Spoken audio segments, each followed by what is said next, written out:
Hello बच्चों, कैसे हैं आप बच्चों। आज हम पढ़ेंगे कक्षा 7 सामाजिक अध्ययन के अंतर्गत हमारे अतीत विषय का 5वां अध्याय शासक और इमारतें। हम आपको बताएंगे इस पाठ से संबंधित प्रश्नों के उत्तर, लेकिन उससे पहले आइए देख लेते हैं एक झलक इस पाठ की, ताकि आपको पाठ अच्छे से समझ आ जाए और यहाँ पर जो आपको इस पाठ से संबंधित प्रश्नों के उत्तर बताए जाएंगे उन्हें आप अच्छे से समझ सकें। तो चलिए बच्चों, शुरू कर लेते हैं पाठ। आप भी लगातार देखते रहें इसी प्रकार और जुड़े रहें हमारे साथ। हमारा अध्याय है शासक और इमारतें। तो बच्चों, आप देख रहे हैं ना यहाँ पर, ये है आपका 5वां अध्याय। अध्याय का नाम है शासक और इमारतें। यहाँ पर इस पाठ में आपको बताया जाएगा कौन कौन से शासक हुए, किस प्रकार की उन्होंने जो है इमारतों का निर्माण किया। जैसे कि आप देख सकते हैं बच्चों, यहाँ पर यह है कुतुब मीनार का एक दृश्य। यहाँ पर आप देख सकते हैं किस प्रकार से कुतुब मीनार को बनाने में कितने मजदूर लगे, और ये सारी जानकारियाँ आपको यहाँ पर मिल जाएंगी। इसलिए आप इस पाठ को एक बार अवश्य पढ़ लें, ताकि आपको इस पाठ से संबंधित जो प्रश्नों के उत्तर यहाँ पर बताए जाएंगे बच्चों, वो अच्छे से समझ आ जाएं। आप अपनी पाठ्य पुस्तक से भी इस पाठ को पढ़ सकते हैं, और चाहे तो आप यहाँ पर वीडियो को रोककर इस पाठ को पढ़ें, लेकिन एक बार इस पाठ को अवश्य पढ़ लें। और हम आपको सीधे लिए चलेंगे इस पाठ से संबंधित प्रश्नों के उत्तरों पर, जिन्हें आप अपनी नोटबुक में नोट करेंगे, उन्हें याद कर सकते हैं बच्चों। और विभिन्न प्रकार के यहाँ पर जो है निर्माण कार्य आप देख सकते हैं, किस प्रकार से जो है पुराने समय में राजा लोगों ने, व्यापारियों ने और अन्य महान व्यक्तियों ने इन निर्माण कार्यों को अंजाम दिया। तो बच्चों, आप इस पाठ को पढ़ना ना भूलें और अच्छे से समझें इस पाठ को, ताकि आपको परीक्षा के समय किसी परेशानी का सामना ना करना पड़े। तो देख रहे हैं बच्चों, ये है आपका 5वां अध्याय शासक और इमारतें। इसे आप जरूर पढ़ें बच्चों। इसके बाद हम आपको बताएंगे इस पाठ में जो भी प्रश्न पूछे गए हैं। कुछ प्रश्न जो है इस पाठ के अंतर्गत दिए गए हैं बच्चों। पाठ में आप देख सकते हैं बीच बीच में कुछ प्रश्न पूछे गए हैं, और कुछ प्रश्न हैं इस पाठ के अंत में। हम आपको दोनों तरह के प्रश्नों के उत्तर यहाँ पर बताने वाले हैं। तो चलिए शुरू करते हैं यहाँ पर, और जान लेते हैं इस पाठ में क्या क्या पूछा गया है, और उन्हें आप अपनी नोटबुक में नोट करेंगे। देख लिया होगा बच्चों आपने ये पूरा पाठ, और इस पाठ को आप जो है अवश्य पढ़ें। तो बच्चों, इस पाठ के बाद हम आपको बता रहे हैं इस पाठ में जो प्रश्न पूछे गए हैं उनके उत्तर। आप देख सकते हैं यहाँ पर कक्षा 7 हमारे अतीत अध्याय 5 में शासक और इमारतें अभ्यास प्रश्न उत्तर के अंतर्गत। चलिए सबसे पहले जान लेते हैं जो पाठ के बीच में आपको प्रश्न पूछे गए हैं बच्चों, पाठ के आंतरिक प्रश्न और उनके उत्तर। तो पहला प्रश्न आपके लिए, राजेंद्र प्रथम तथा महमूद गजनवी की नीतियाँ किन रूपों में समकालीन समय की देन थी और किन रूपों में ये एक दूसरे से भिन्न थी। तो आप जो है देख सकते हैं इसे, ये प्रश्न कहाँ पर मिलेगा बच्चों आपको, पेज नंबर 66 यानी कि 66 नंबर पेज पर आपको ये प्रश्न देखने को मिलेगा। आप अपनी पाठ्य पुस्तक में देखें। और उत्तर कैसे लिखेंगे बच्चों, आप उत्तर लिखेंगे, चोल राजा राजेंद्र प्रथम ने दूसरे राज्यों पर जब आक्रमण किया था तो वहां से प्राप्त मूर्तियों को अपनी राजधानी में निर्मित मंदिरों में लगवाया था। इसी तरह से महमूद गजनवी ने जो भारत से धन प्राप्त किया था उसे अपनी राजधानी को भव्य बनाने में खर्च किया।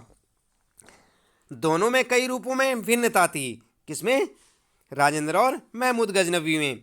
महमूद गजनवी ने भारत के कई मंदिरों को विध्वंस कर दिया था, लेकिन राजेंद्र प्रथम ने मंदिरों को विध्वंस नहीं किया था। महमूद गजनवी भारत से धन लूटकर गजनी ले गया था, लेकिन राजेंद्र प्रथम ने जो दूसरे राज्यों से धन प्राप्त किया उसे अपने राज्य में ही रहने दिया। तो इस प्रकार से आप इस पहले प्रश्न का उत्तर लिख सकते हैं और इसे याद करें। बात करते हैं यहाँ पर बच्चों दूसरा प्रश्न, वास्तुकला की गौतिक शैली के बारे में व्याख्या कीजिए। और ये प्रश्न मिलेगा आपको पाठ के बीच में बच्चों, ध्यान दें आप 72 नंबर पेज पर, 72 नंबर पेज पर आप इस प्रश्न को देख सकते हैं अपनी पाठ्य पुस्तक में। उत्तर क्या लिखेंगे बच्चों आप इसका, उत्तर इस प्रकार से लिखेंगे आप, 12वीं शताब्दी से फ्रांस में आरंभिक भवनों की तुलना में अधिक ऊंचे व हल्के चर्चे के निर्माण के प्रयास शुरू हुए। वास्तुकला की यह शैली गॉथिक नाम से, किस नाम से, गॉथिक नाम से जानी जाती थी। इस शैली की विशेषताएं नुकीले ऊंचे मेहराब, रंगीन कांच का प्रयोग, जिसमें प्रायः बाइबिल से लिए गए दृश्यों का चित्रण है, तथा उड़ते हुए पुश्ते, दूर से ही दिखने वाली ऊंची मीनारें और घंटी वाले बुर्ज बाद में चर्च से जुड़े। इस वास्तुकलात्मक शैली के सर्वोत्कृष्ट ज्ञात उदाहरणों में से एक पेरिस का नॉट्रे-डम चर्च है। ध्यान रखें बच्चों, 12वीं और 13वीं शताब्दी के कई दशकों में इसका निर्माण हुआ। तो इस प्रकार से आप अपने इस दूसरे प्रश्न का उत्तर लिख सकते हैं। बात करते हैं यहाँ पर आगे पाठ के अंत में पूछे गए कुछ प्रश्न होंगे बच्चों। आप देखें अपने पाठ के अंत में वहाँ पर कुछ आपसे प्रश्न पूछे गए हैं, तो उनके उत्तर आप किस प्रकार से लिखेंगे। चलिए शुरू करते हैं। फिर से याद करें, सबसे पहले आपके लिए फिर से याद करें। और पहला प्रश्न है बच्चों, वास्तुकला का अनुप्रस्थ टोडा निर्माण सिद्धांत चापाकार सिद्धांत से किस तरह भिन्न है। तो आपने पाठ में पढ़ा होगा अनुप्रस्थ टोडा निर्माण और चापाकार सिद्धांत जो है, तो उसके बारे में यहाँ पर आपके लिए प्रश्न है ये कि ये जो है दोनों में क्या अंतर है। तो यहाँ पर उत्तर लिखेंगे बच्चों, पहले लिखेंगे आप अनुप्रस्थ टोडा निर्माण। ये 7वीं और 10वीं शताब्दी के मध्य वास्तुकार भवनों में और अधिक कमरे, दरवाजे और खिड़कियाँ बनाने लगे। छत, दरवाजे और खिड़कियाँ अभी भी ऊर्ध्वाकार खंभों के आर पार एक अनुप्रस्थ सैतीर रखकर बनाए जाते थे। वास्तुकला की यह शैली अनुप्रस्थ टोडा निर्माण कहलाई जाती है। तो समझ गए ना बच्चों आप, अनुप्रस्थ टोडा निर्माण शैली किसे कहते हैं। इसके बाद आप देखेंगे दूसरी शैली चापाकार सिद्धांत। और यहाँ पर आप देख सकते हैं दरवाजों और खिड़कियों के ऊपर की अधिरचना का भार कभी भी मेहराबों पर डाल दिया जाता था। वास्तुकला का यह चापाकार रूप था। तो इस प्रकार से आप जो है अपने इस पहले प्रश्न का उत्तर लिख सकते हैं, जिसमें 2 पार्ट होंगे आपके, अनुप्रस्थ टोडा निर्माण और दूसरा होगा चापाकार सिद्धांत।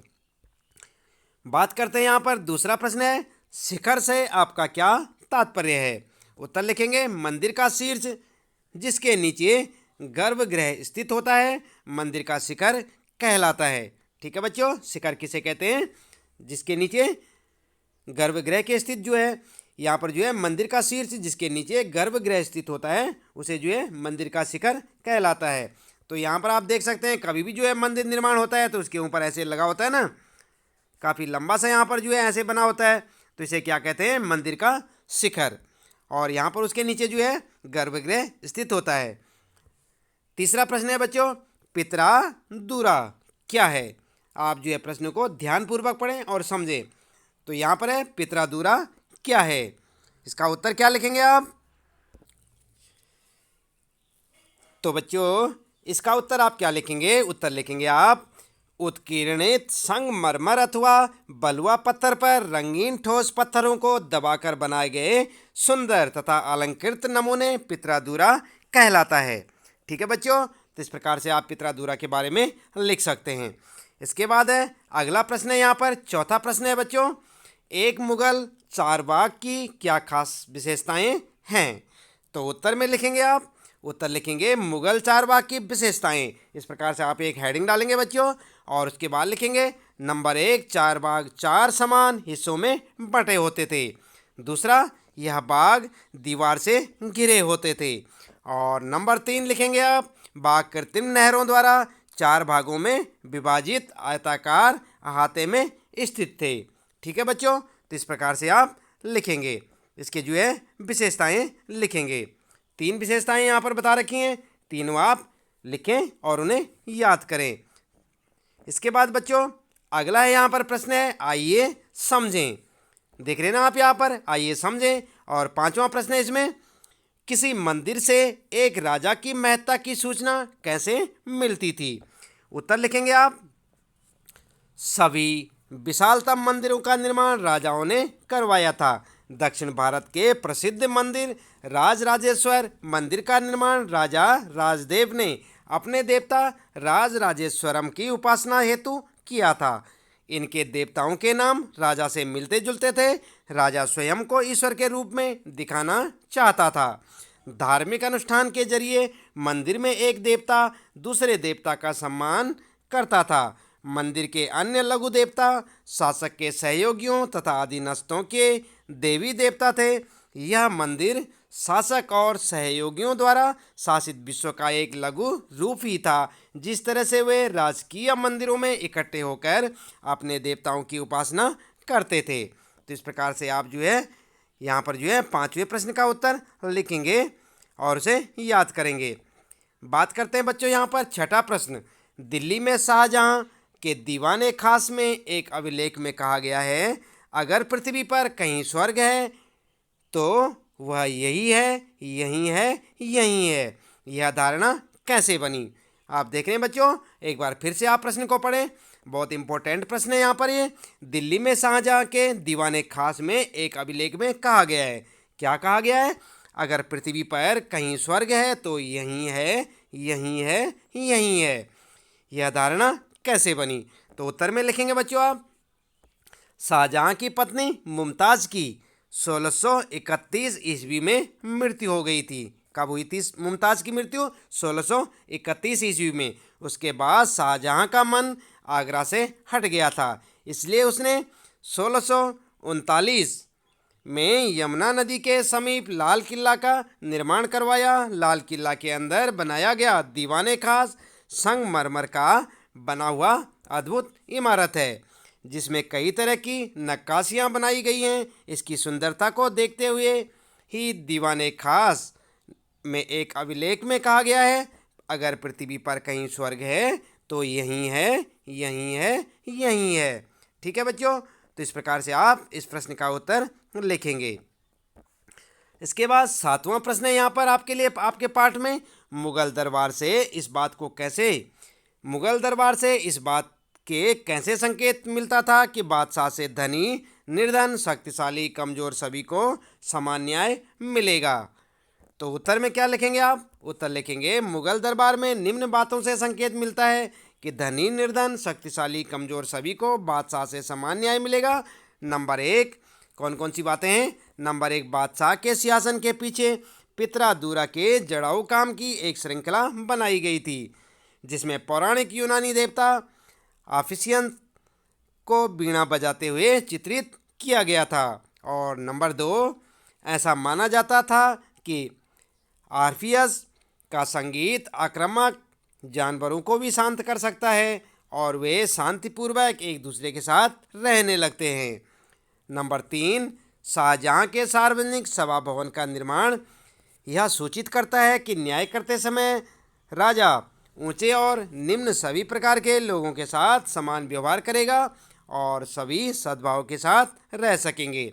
ठीक है बच्चों, तो इस प्रकार से आप अपने प्रश्न का उत्तर लिखेंगे। और प्रश्न है ये 7वां, उसका उत्तर थोड़ा बड़ा है बच्चों, लेकिन आप जो है अच्छे से इसे समझें और इसे याद करें। बात करते हैं यहाँ पर 8वां प्रश्न है बच्चों, शाहजहानाबाद में नए मुगल शहर की योजना में निर्माण नदी का, एक बार फिर से पढ़ें, शाहजहानाबाद में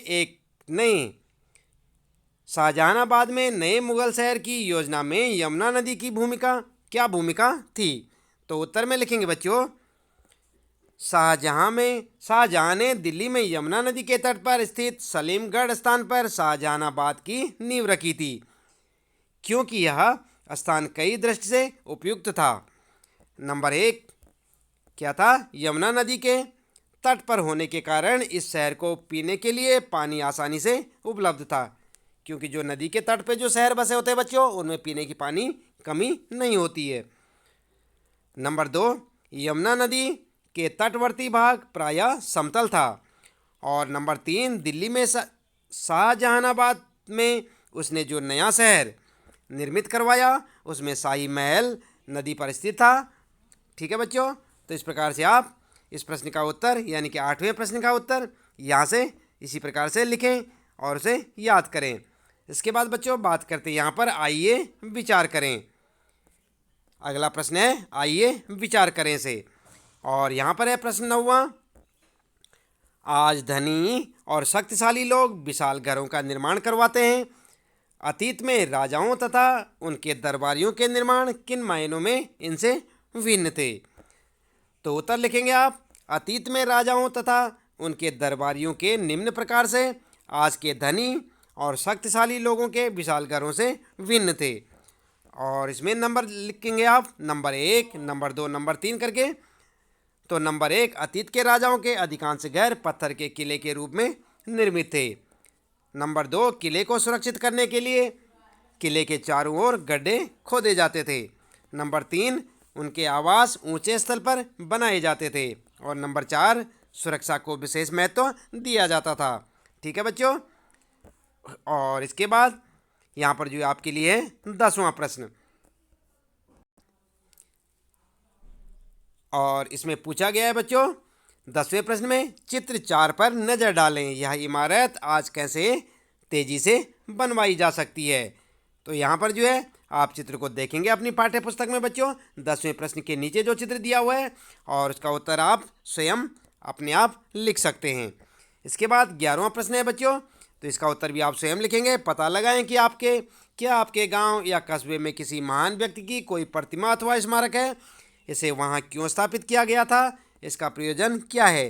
तो आप देखिए अपने गांव में, अपने आसपास वहां पर कोई ऐसी इमारत है जिसे किसी महान व्यक्ति ने बनवाया था, तो उसके बारे में आप जानकारी जुटाएं बच्चों, और अपने आप उसका उत्तर स्वयं लिखेंगे। इसके बाद है 12वां प्रश्न बच्चों, जिसका उत्तर भी आप स्वयं लिखेंगे। अपने आसपास के किसी पार्क या बाग की सैर करके उसका वर्णन करें, किन मायनों में ये मुगल बागों से समान और भिन्न है। तो ध्यान रखें बच्चों, आपने पाठ तो पढ़ ही लिया होगा, तो आप अपने आसपास के बाग बगीचे की सैर करें, उसे देखें और उसमें बताएं कि किस प्रकार से मुगल जो है काल के जो बाग बगीचे थे और आज के जो बाग बगीचे हैं आपके आसपास, वो किस प्रकार से उनमें अंतर है, ये इसका उत्तर आप स्वयं से लिखेंगे। तो बच्चों, इसके साथ ही यहाँ पर इस पाठ से संबंधित प्रश्नों के उत्तर समाप्त होते हैं। आप ध्यान दें, आज हमने क्या पढ़ा? आज हमने पढ़ा कक्षा 7 सामाजिक अध्ययन के अंतर्गत हमारे अतीत विषय का 5वां अध्याय शासक और इमारतें। हमने आपको बताया इस पाठ से संबंधित प्रश्नों के उत्तर। इसके बाद बच्चों इसी प्रकार लगातार जुड़े रहें हमारे साथ और देखते रहें अध्याय 6 हम आपको बताएंगे अगली वीडियो में, उसके प्रश्न उत्तर। अपने सारे सवालों का जवाब जानने के लिए चैनल को सब्सक्राइब करना ना भूलें। आज के लिए इतना काफ़ी है। आपका दिन शुभ हो।